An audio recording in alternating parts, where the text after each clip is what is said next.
Schau, jetzt waren wir seit 3 Monaten in diesem Kursus für natürliche Geburt. Und wir haben doch, das heißt, ich hab alles mitgeschrieben gehabt. Haarklein alles aufgeschrieben, wie das alles abläuft. Aber Hildegard, das war ja furchtbar mit ihr heute. Na, weißt, wenn man sich vorher extra alles genau aufschreibt und dann kommt sie und macht alles anders.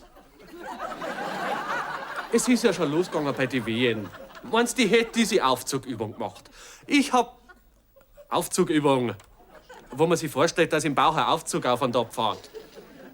Schau, ich hab's ihr vorgemacht. Geduldig. Ich hab gesagt, schau, der Aufzug fährt auf, der Aufzug fährt ab. Der Aufzug fährt auf, der... Gesund? Freilich gesund. Hildegard auch, sowieso.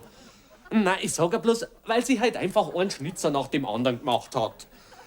Also, Mama, dass dieses Kind unter diesen Umständen überhaupt auf die Welt gekommen ist das reinste Wunder. Na, Mama, davon verstehst du nichts.